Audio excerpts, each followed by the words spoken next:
On ne parle que de ça. Il n'est pas acteur de la COP21, mais il l'observe de très près car il est concerné par les résultats. Bonjour Michel Rocard. Bonjour. Merci beaucoup d'être ici aujourd'hui avec nous au Figaro. Vous êtes ambassadeur en charge des relations internationales concernant les régions polaires et président d'honneur de l'association Le Cercle Polaire. Les pôles, on peut le dire, sont les sentinelles du réchauffement. C'est par eux qu'on a pris conscience de l'élévation de la température globale et ce sont eux qui sont les plus gravement affectés par les dérèglements climatiques. On est en pleine COP21. Quel scénario vivront les pôles, donc l'Arctique et l'Antarctique, si il n'y a absolument pas d'action de la part des pays pollueurs, si l'inaction est totale? Eh bien, les pôles vivront... Au pôle, il n'y a pas d'habitants, ou presque. Il y a 0 dans l'Antarctique. Et au pôle arctique, il y a 4 millions d'habitants. Au-delà du 60e degré du parallèle nord, c'est pas beaucoup, c'est très peu de choses. Et là-dedans, d'ailleurs, il n'y a pas 10% de peuple premier. Les Inuits, les anciens Esquimaux, etc. Donc très peu.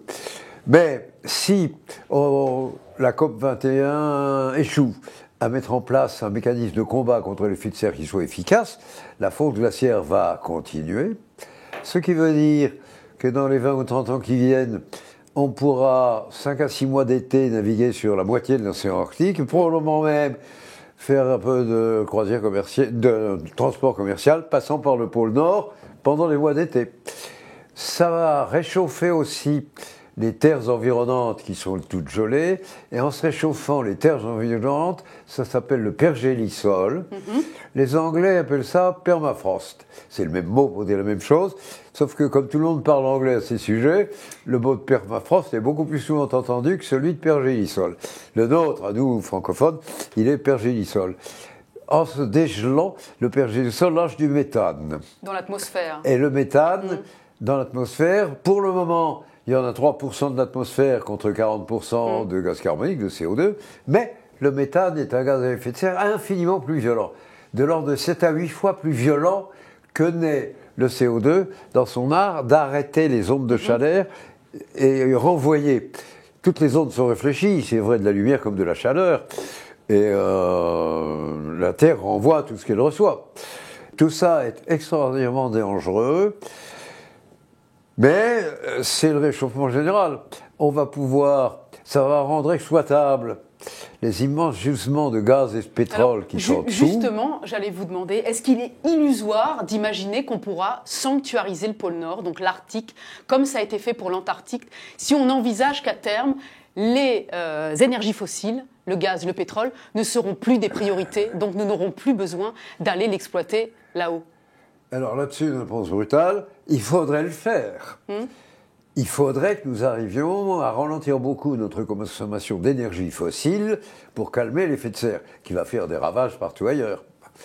Et pour le faire, on pourrait les sanctuariser, faire un moratoire, les interdire d'accès et d'exploitation dans toute la partie arctique. On pourrait le faire. Ce projet existe, il est discuté ici ou là, entre des chancelleries.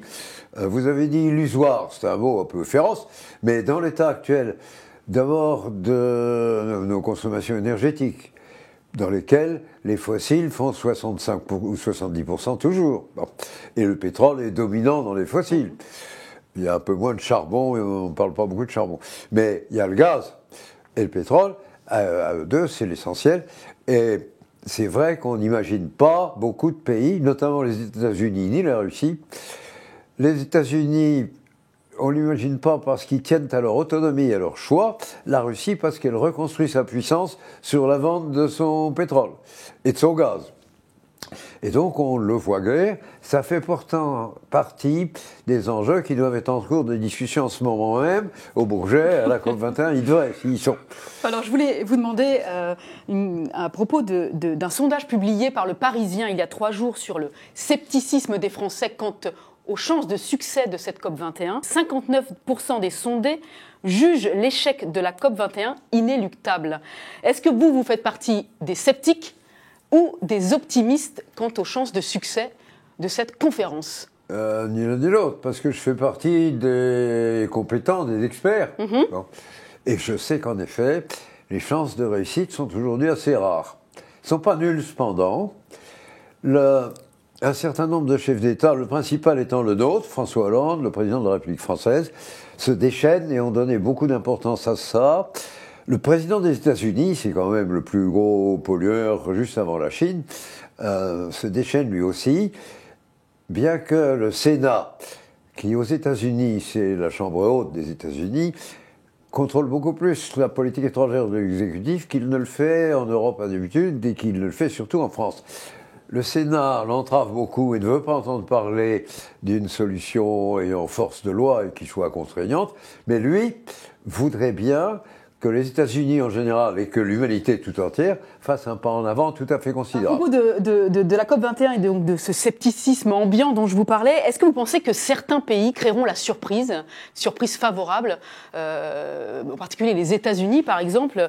Vous avez dit très récemment que les Américains sont les plus dangereux car les plus égoïstes. Est-ce qu'ils seront à la hauteur des enjeux et annonceront des mesures fortes et contraignantes? Écoutez, faut appeler Madame Soleil.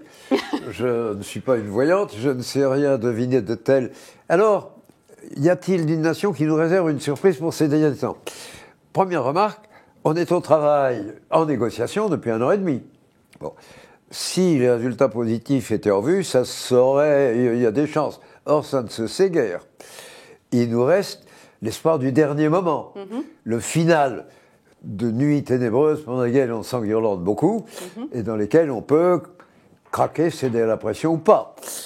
Il est possible que des gouvernements qui aient décidé de rester sur des positions pétrolières, marchandes, d'intérêt national jusqu'au bout, découvrent qu'ils prennent le risque de se mettre dans une position impossible où ils vont être ostracisés, dénoncés, boycottés même peut-être. Donc il peut y avoir des pays qui se retournent. Il peut y avoir des pays qui aient préparé une petite surprise. Alors, de quel genre?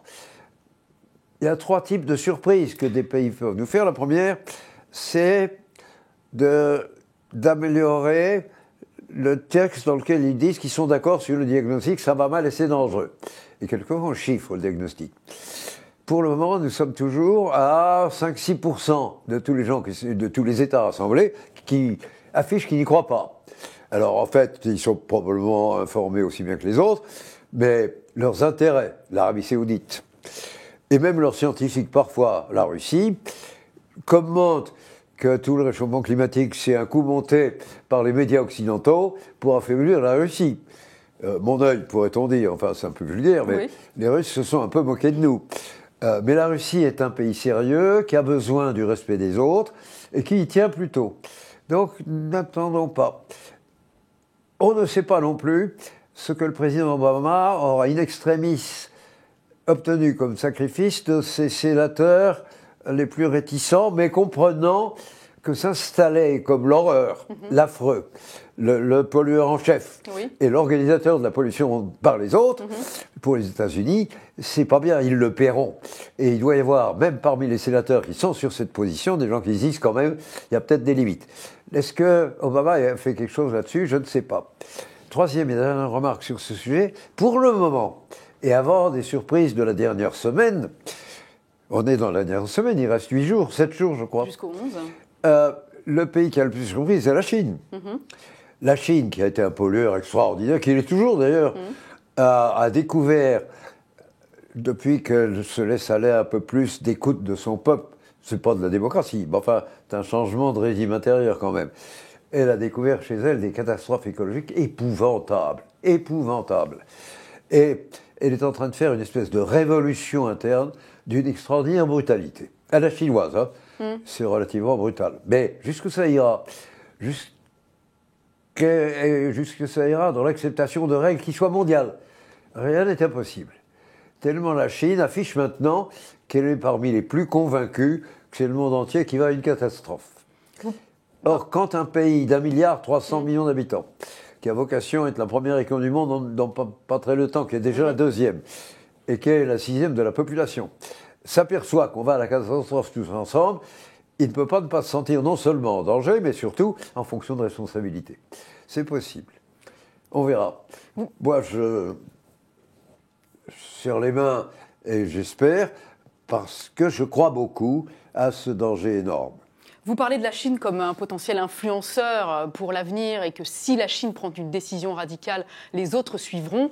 Est-ce qu'on ne peut pas considérer que pour l'instant, les cartes sont essentiellement dans les mains des États-Unis et que si les États-Unis décident d'une action ou d'une décision radicale, ce sera une formidable impulsion pour que les autres suivent?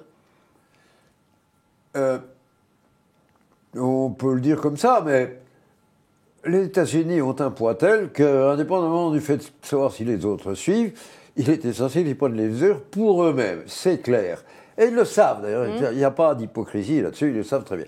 Et d'ailleurs, même aux États-Unis, les scientifiques eurosceptiques sont en diminution, ils sont vaincus, l'opinion est ralliée. Et d'ailleurs, ce qui se passe aux États-Unis, c'est très intéressant, c'est qu'il y a de plus en plus de grandes entreprises, des grandes entreprises qui donnent des chartes, de villes, d'États, de petits États, c'est 50 États les États-Unis, c'est une fédération, qui trouvent que leur fédération, leur État commun n'en fait pas assez, et qu'il faut le déborder. Le plus célèbre, là, il n'est plus gouverneur, il a été 5 ou 6 ans, c'était un comédien bien connu, c'était Schwarzenegger. Absolument. Et Schwarzenegger avait écologisé la Californie avec une énergie farouche et de très beaux résultats. Or, les pouvoirs locaux aux États-Unis sont confédérés, ils ont commencé la bagarre contre le pouvoir central. Ça peut, ça aussi, donner des résultats. Michel Rocard, vous êtes 15 fois grand-père.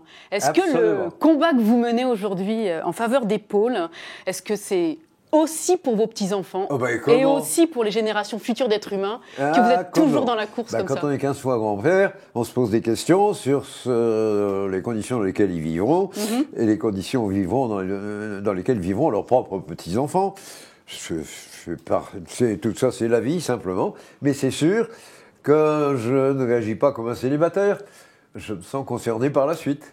À propos de transmission et d'enfants, le fondateur de Facebook, Mark Zuckerberg, qui a annoncé qu'il allait verser 99% des actions qu'il détient, il va les verser à la fondation qu'il va créer et qui fera avancer des causes nobles, dont la maîtrise des énergies renouvelables. Ça représente 45 milliards de dollars. Qu'est-ce que vous pensez de cette action? Ça. C'est un exemple inouï, et ça veut dire qu'il peut y avoir des acteurs économiques majeurs qui comprennent que l'enjeu est décisif. Mais attention, pour se sortir de cette menace et pour réduire la menace de l'effet de serre, il faut beaucoup d'investissements, donc beaucoup d'argent, mais pas seulement. Il faut des règles et des changements de comportement.